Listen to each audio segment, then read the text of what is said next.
Bonjour téléspectateurs, une fois de plus, je dis merci. Aujourd'hui, nous avons déjà communiqué le thème il y a quelques jours. Nous avons dit que nous allons parler comment Dieu met fin au combat. Comment Dieu met fin au combat. Et nous avons donc choisi comme texte, le texte de 2 Chroniques chapitre 20. Alors c'est tout le chapitre, mais nous allons choisir les versets parce que le texte est un peu assez lent. Donc c'est ce texte qui va nous servir. Donc si vous voulez de base pour apporter notre message, alors je fais la lecture. 2 Chroniques chapitre 20, verset 1. Après cela, les fils de Moab et les fils d'Ammon, et avec eux des Maonites, marchèrent contre Josaphat pour lui faire la guerre. On vint en informer Josaphat en disant « Une multitude nombreuse avance contre toi depuis l'autre combat de la mer, depuis la Syrie, et ils sont à Hatzatzon, Tamar, qui est En-Gedi. » Dans sa frayeur, Josaphat se disposa à chercher l'Éternel. Et il publia un jeûne. Il publia un jeûne pour tout Juda. Juda s'assembla pour invoquer l'Éternel et l'on vint de toutes les villes de Juda pour chercher l'Éternel. Josaphat se présenta au milieu de l'assemblée de Juda et de Jérusalem dans la maison de l'Éternel devant le nouveau parvis. Et il dit, Éternel, Dieu de nos pères, n'es-tu pas Dieu dans les cieux? Et n'est-ce pas toi qui domines sur tous les royaumes des nations? N'est-ce pas toi qui as en main la force et la puissance et à qui nul ne peut résister? N'est-ce pas toi, ô notre Dieu, qui as chassé les habitants de ce pays devant ton peuple d'Israël et qui l'a donné pour toujours à la postérité d'Abraham qui t'aimait?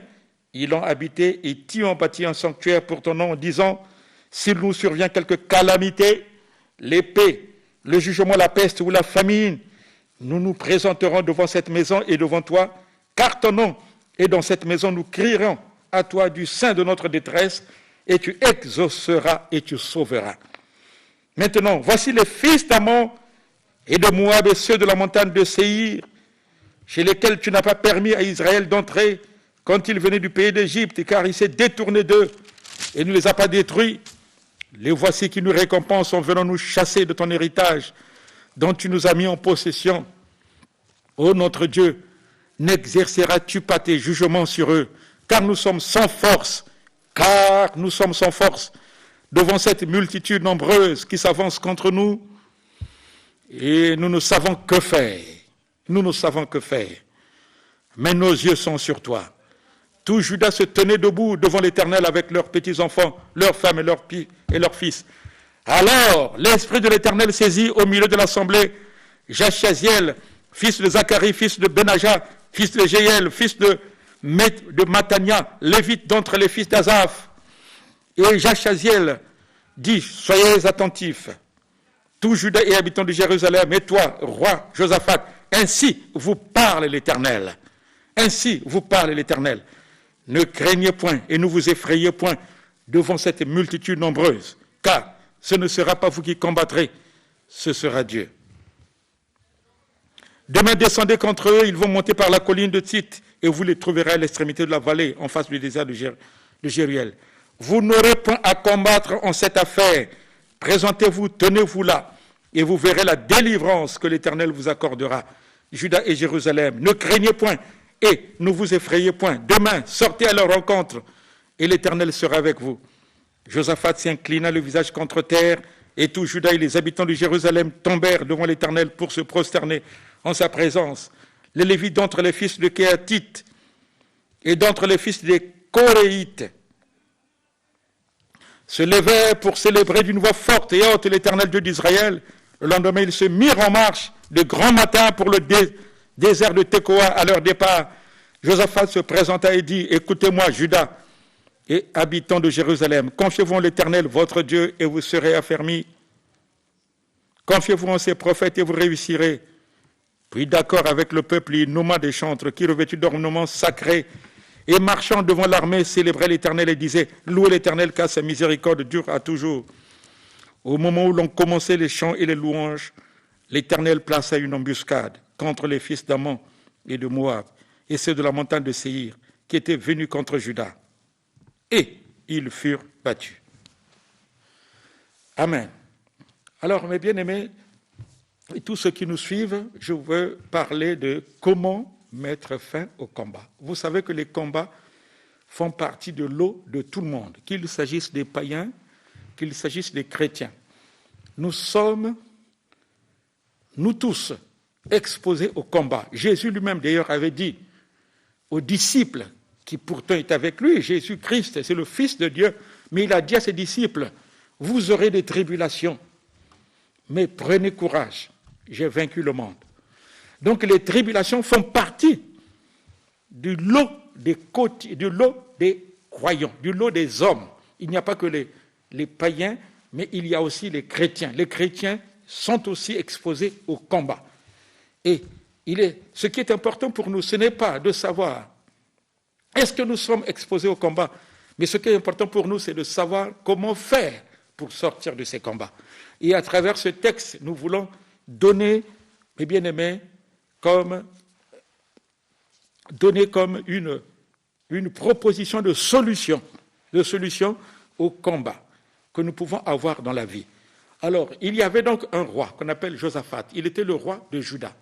Juda, nous le savons très bien que le royaume de Juda, c'était un royaume qui était puissant. C'est un royaume qui est né après un schisme, c'est-à-dire qu'après une division. Donc, il y avait le royaume d'Israël, qu'on appelait le royaume du Nord, qui comptait près de 10 tribus, et il y avait le royaume de Juda, qui comptait 2 tribus, à savoir la tribu de Juda et la tribu de Benjamin. Et ces 2 tribus étaient réputées comme des tribus puissantes. La tribu de Juda, vous le savez très bien, Juda, c'est un fils qui était né de Jacob et de Léa. Et Jésus-Christ, Jésus, le Messie, est né de la postérité de Juda. David est né aussi de la postérité de Juda. Donc, Juda signifie royauté. Juda signifie louange. Donc, lorsqu'on parle de Juda, Juda incarnait la royauté. Juda incarnait la louange. Il y avait une grâce particulière sur Juda. Et aujourd'hui, mes bien-aimés, ne perdez pas de vue. Si vous avez une grâce particulière, sachez que vous serez exposés au combat. La Bible dit, mes bien-aimés, que tous ceux qui vivent pieusement seront persécutés. Là où il y a une flamme, il y a nécessairement un combat. Et ces combats sont inévitables. Ce sont des combats auxquels sont exposés ceux qui ont une grâce particulière. Et Juda, non seulement n'était pas seul, mais Juda était aussi avec Benjamin. Benjamin était, comme on dit, le dernier fils de Jacob, qu'il avait fait avec une femme qu'on appelle Rachel. Et Benjamin était réputé aussi comme étant une tribu puissante. Vous avez certainement entendu parler de l'apôtre Paul.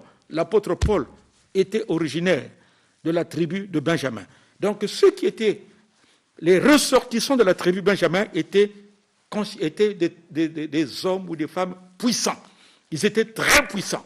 Et quand le royaume de Juda, qui est composé à la fois de la tribu de Juda et la tribu de Benjamin, même si il n'était composé que de 2 tribus, mais c'était un royaume puissant, un royaume fort. Et le roi Josaphat, donc, qui était leur roi, va se retrouver dans une situation difficile. Donc 3 armées, 3 peuples, à savoir les peuples de Moab, les peuples d'Ammon et les peuples de la montagne de Séhir, qui ont formé une coalition pour attaquer Juda. Et vous le savez très bien, ce n'était pas des moindres, parce que Ammon, vous le savez très bien que c'était un peuple qui est sorti, qui est le résultat, donc, si vous voulez, de l'inceste que Lot avait fait avec sa fille.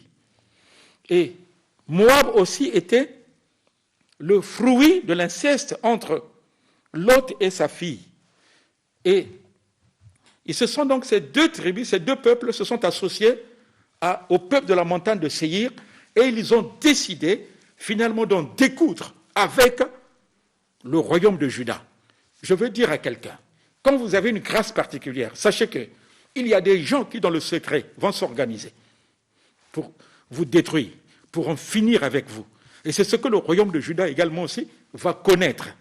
Et ils ont donc investi le royaume de Juda. Ils les ont encerclés. Vous savez qu'à l'époque, les peuples s'organisaient comment? C'est-à-dire que là où se trouvait le palais, généralement le palais était sur un lieu élevé. C'était fait exprès, c'était pour voir l'ennemi venir. Donc, depuis le lieu où ils se trouvaient, ils ont regardé, ils avaient constaté qu'ils avaient investi tout le royaume, qu'ils étaient tout autour, qu'ils les avaient encerclés. Et en voyant effectivement le nombre de soldats qui avaient investi donc le royaume de Juda, le roi Josaphat a compris qu'il ne peut absolument rien. Vous savez qu'il est possible d'évaluer la force de l'ennemi par le nombre. Mais je veux dire à quelqu'un, Dieu peut sauver par un petit nombre, même par un grand nombre, même par un petit nombre. Quand on est avec Dieu, en réalité, on fait partie de la majorité. C'est pourquoi le peuple de Juda, voyant effectivement influencé par le nombre, va alors, mes bien-aimés, se dire simplement que je ne peux plus. Mais comment ce peuple a fait pour avoir la victoire? Comment ce peuple a fait pour avoir la victoire? Le roi Josaphat a pris l'initiative. Vous savez que quand on est leader, un leader a la charge de prendre des initiatives. Un leader ne doit pas subir l'oppression, ne doit pas subir l'offensive, mais un leader doit prendre l'initiative. La position de leader n'est pas en réalité une décoration, mais la position de leader n'est pas une position de confort, mais la position de leader, en réalité, c'est une charge, c'est un fardeau qui doit nous conduire à apporter des solutions. Et c'est la situation dans laquelle s'est retrouvé donc Josaphat. Josaphat s'est dit en tant que leader, il faut que j'apporte les solutions. Je crois qu'il est allé dans la présence de Dieu. Et c'est comme ça qu'il va décider. Premièrement, il va demander à tout le monde de rechercher l'Éternel. Il va demander à tout le monde de chercher Dieu. Je veux dire simplement que le temps aujourd'hui est à la recherche de Dieu. Tout le monde, quel qu'il soit, quelle que soit sa position, quel que soit son statut, c'est le temps de chercher Dieu. Parce qu'en réalité, nous sommes aujourd'hui, et je parle maintenant dans le contexte actuel où nous sommes sur la menace du coronavirus, nous sommes aujourd'hui devant un ennemi puissant, mais je ne dis pas plus puissant que Dieu. Il a demandé qu'on cherche Dieu, alors que le royaume de Juda était un royaume puissant. Le royaume de Juda pouvait s'organiser. Il pouvait s'organiser pour faire face à l'ennemi. Mais cette fois-ci, ce royaume va décider, il va demander à tout le monde, même à tous ceux qui étaient dans les provinces, de chercher Dieu. Et lui-même, Josaphat, était lui-même impliqué. Il était impliqué à chercher réellement Dieu, à chercher Dieu. C'est le temps de chercher Dieu. C'est le temps de recourir à Dieu. Parce que, mes bien-aimés, cet ennemi auquel nous sommes confrontés, devant lequel nous sommes confrontés, c'est un ennemi qu'il ne faut pas banaliser. C'est un ennemi qu'il ne faut pas négliger. C'est un ennemi qui est puissant. Nous sommes ici en train de voir comment faire pour mettre fin au combat. Et tout le monde s'est mis à chercher Dieu. Mais la deuxième chose qu'il va faire, il va décréter un jeûne. Il va demander à tout le monde de se mettre en jeûne. Et vous savez que nous sommes au temps de la grâce. Aujourd'hui, le jeûne n'est pas toujours accepté par tout le monde. Mais j'aimerais simplement vous dire, sur la base des Écritures, un jour les pharisiens sont venus voir Jésus, ils ont dit, mais tes disciples ne jeûnent pas. Et Jésus a dit, mais oui, mais ils ne jeûnent pas parce que l'époux, c'est-à-dire moi le Messie, je suis avec eux. Mais lorsque je serai enlevé, alors ils jeûneront. Et Jésus-Christ, nous le savons, lors de l'ascension, a déjà été enlevé. Donc nous sommes aujourd'hui dans une période où nous pouvons faire le jeûne. Voilà, il a dit, quand je serai enlevé, quand l'époux sera enlevé, alors il jeûnera. Alléluia. Il avait décrété un jeûne. Pourquoi un jeûne? Mais simplement parce que il y a certaines espèces de démons.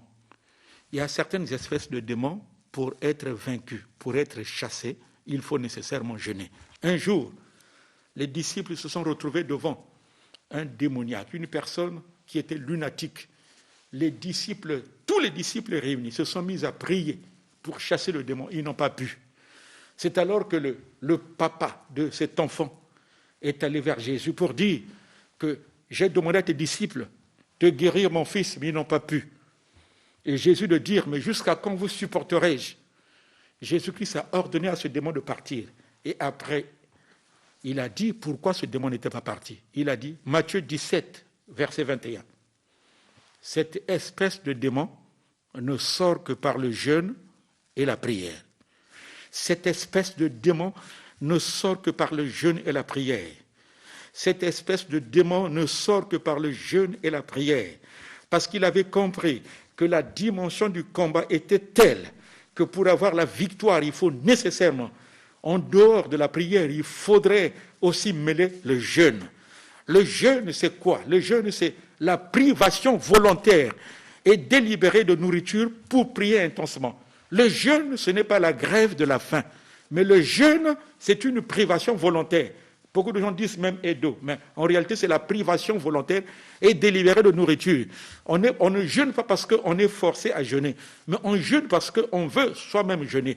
On ne jeûne pas parce qu'on n'a pas à manger, non.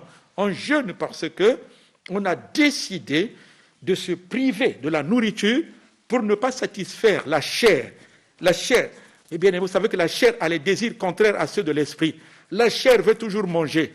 Et à un moment donné, comme disait Paul, je traite durement ma chair. Je la tiens assujettie afin de ne pas être disqualifié après avoir prêché aux autres. Donc Paul, il traitait durement sa chair. Et l'un des moyens par lesquels on peut traiter durement la chair, c'est de lui priver parfois de nourriture. Mais en jeûne, mes bien-aimés, c'est pour s'ouvrir au monde spirituel, pour être plus sensible à l'esprit. Vous savez que la nourriture, mes bien-aimés, peut créer une certaine lourdeur dans notre esprit. Lorsque nous mangeons beaucoup, nous pouvons être conduits parfois, mais bien aimé, à être lourds. Et alors, nous ne sommes pas sensibles. Bon, il est vrai que Jésus, avant le jeûne, il est toujours le même. Même pendant le jeûne, il est le même. Après le jeûne, il est le même. Mais il faut quand même reconnaître, mes bien-aimés, voilà, Jésus aussi ne dépend pas de ce que nous n'avons pas mangé. Parce qu'en réalité, nous recevons tout par la grâce de Dieu. Mais il y a des principes qu'il ne faut pas quand même mettre de côté. Mais bien aimé, il est démontré aujourd'hui que lorsque on décide volontairement de se priver de la nature pour être dans la présence de Dieu, il y a nécessairement un résultat.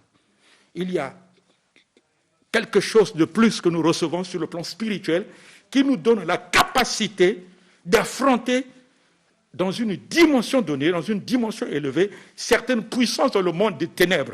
Et je peux vous dire, mes bien-aimés, que le coronavirus devant lequel nous sommes confrontés, il ne faut pas le banaliser.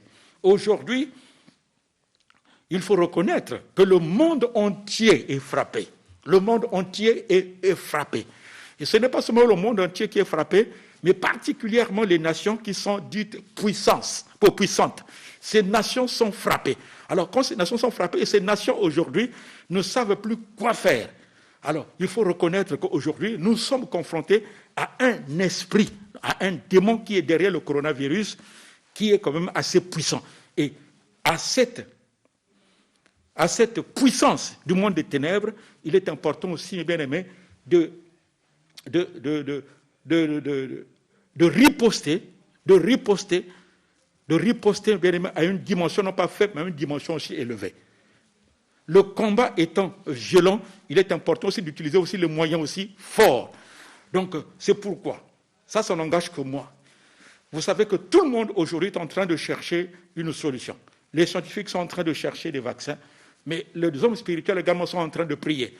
Et chaque fois de la présence de Dieu, je prie, Seigneur, mais qu'est-ce qu'il faut faire? Et le message que nous sommes en train de donner constitue, mes bien-aimés, comme une réponse que le Seigneur m'a donnée. Le jeûne fait partie, mes bien-aimés, des remèdes que nous pouvons utiliser pour arriver à la solution. Ce jeûne, le jeûne a été utilisé par Josaphat, quelle que soit sa position, la position royale. Mais il avait compris que la dimension du combat imposait, commandait à tout le peuple de pratiquer le jeûne. Et c'est pourquoi ils se sont privés volontairement et délibérément de la nourriture. C'était pour prier intensément. Mais attention, j'aimerais quand même dire, mes bien-aimés, dire dans quelles conditions ce jeûne doit être fait. Parce que tout le monde parle de jeûne. Mais il est très important, dans le cas particulier, de circonscrire la nature de ce jeûne. Voilà. Voici le jeûne, Ésaïe 58, à partir du verset 6. Voici le jeûne auquel je prends plaisir.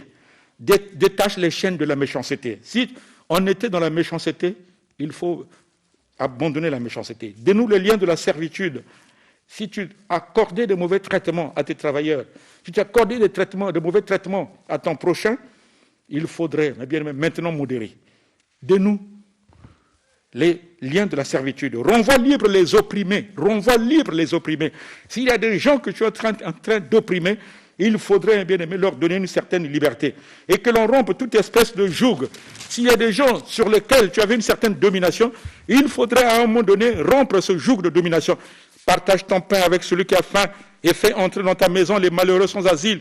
Si tu vois un homme nu, couvre-le et ne te détourne pas de ton semblable. Ça veut dire que c'est le temps de la solidarité.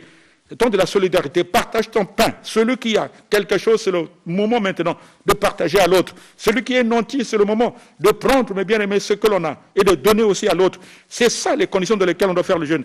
Alors la lumière poindra comme l'aurore et ta guérison germera promptement. Ta justice marchera devant toi et la gloire de l'Éternel t'accompagnera.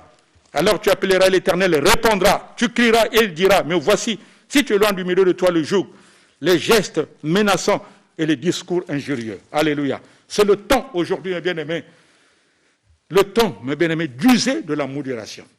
Le temps de regarder l'autre avec amour. C'est le temps maintenant de faire preuve de solidarité. C'est les conditions dans lesquelles on doit jeûner. Alléluia. Mais comme tout à l'heure nous avons dit, on ne peut pas dissocier le jeûne de la prière. Après, qu'est-ce qu'ils ont fait? Ils ont prié.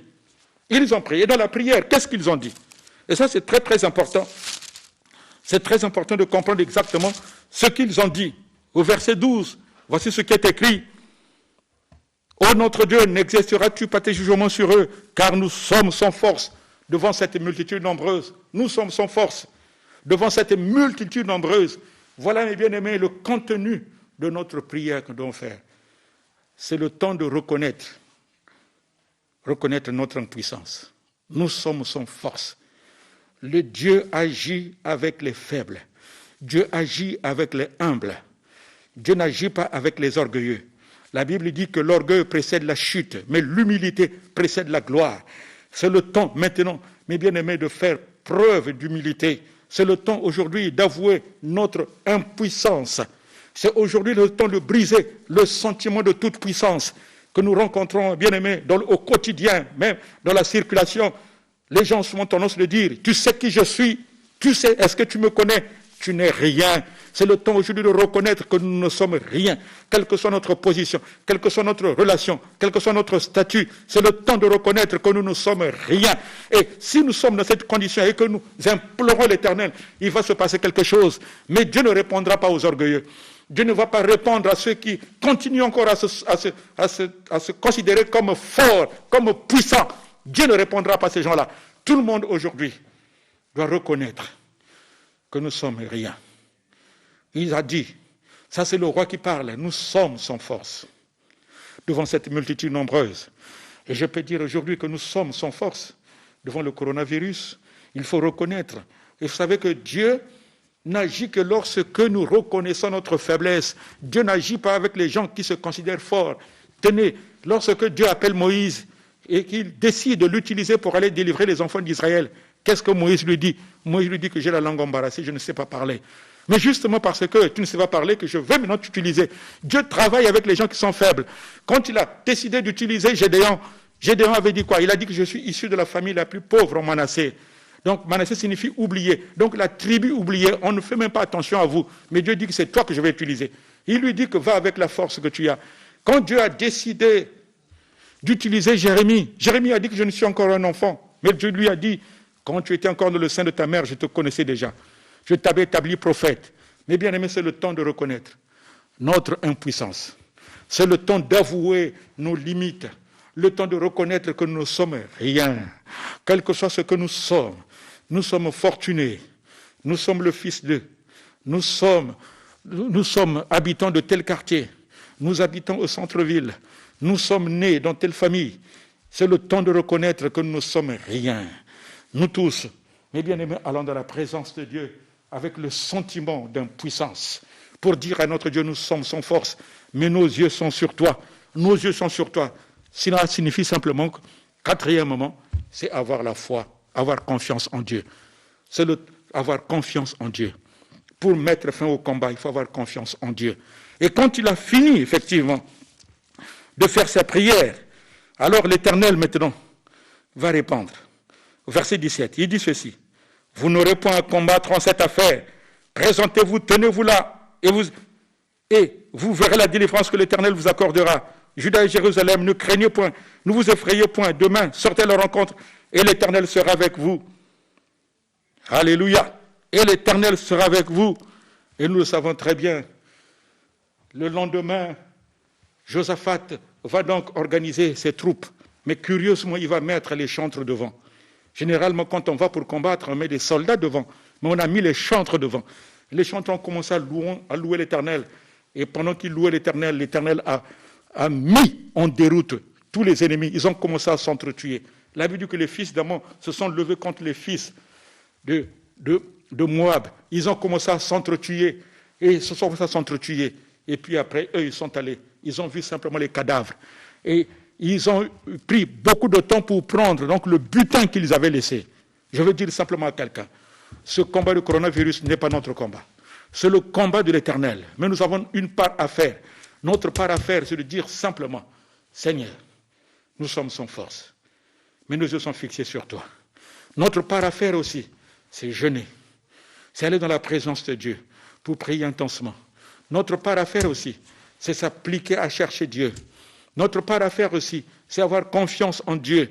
Avoir confiance en Dieu. Parce que cette espèce de démon ne sort que par le jeûne et la prière.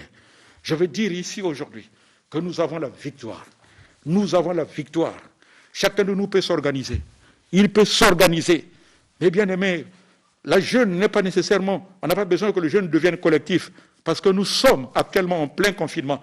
Chacun de nous peut s'organiser dans sa maison. Il peut décider, par exemple, que le lundi, moi, je vais jeûner toute la journée. Je vais me priver de la nourriture. Pour ceux qui sont faibles, ils peuvent couper le jeûne le soir. Mais d'autres peuvent se dire, mais bien aimé, que je jeûne toute la journée pour ne manger que le lendemain. Et pendant que nous allons jeûner, il faut utiliser ce temps pour prier. Il faut faire la paix avec notre voisin. Si on a quelque chose, mais il faut partager à l'autre. Pour ma part, je sais ce que je vais faire. Il faut partager à l'autre. Il faut donner à celui qui a faim. Et entre-temps, le discours, le contenu de la prière, c'est quoi? C'est dire simplement, Seigneur, nous sommes sans force. Seigneur, nous ne pouvons rien. Mais nous avons les yeux sur toi. C'est toi qui peux combattre. Et vous le savez très bien. Quand on prie ainsi, alors à ce moment-là, Dieu va prendre la relève. Dieu va nous délivrer de ce coronavirus. Nous avons la victoire. Parce que le combat dans cette affaire n'est pas le nôtre, mais c'est le combat du Seigneur Jésus. C'est le combat du Dieu Tout-Puissant, lui qui a créé le ciel et la terre. C'est lui qui a dit que vous n'aurez pas à combattre dans cette affaire. On n'a pas à combattre, mes bien-aimés. Et l'Afrique en particulier, elle n'a pas à combattre, parce que l'Afrique n'a pas de moyens, je peux dire, même scientifiques pour combattre. Mais nous savons que notre Dieu, le Dieu en qui nous croyons, lui qui a dit que ce n'est pas vous qui combattrez, mais c'est moi qui combattrai. Vous savez que, mes bien-aimés, aujourd'hui, beaucoup de scientifiques se trouvent être en difficulté parce qu'ils ont dit simplement que Dieu, mets-toi de côté, nous-mêmes on va trouver la solution. Et Dieu est capable aussi de confondre les scientifiques, mes bien-aimés, en particulièrement dans les nations dites développées, pour montrer effectivement que la solution doit venir de lui. C'est pourquoi nous disons simplement, nous sommes sans force. C'est à toi de nous aider. Seigneur, nous voulons te dire aujourd'hui que nous sommes sans force. Ma voix est celle de tous ceux qui aujourd'hui sont épris, sont à la recherche de la solution. Nous voulons simplement te dire, Seigneur, que nous sommes sans force. Mais nos yeux sont sur toi. C'est vrai qu'il y a des recherches qui sont en train d'être menées par-ci, par-là. Mais nous voulons simplement te dire, Seigneur, que nous sommes sans force, parce que nos yeux sont sur toi. C'est toi qui es capable d'apporter la solution. Merci, Seigneur, de nous aider. Au nom de Jésus, que Dieu vous bénisse.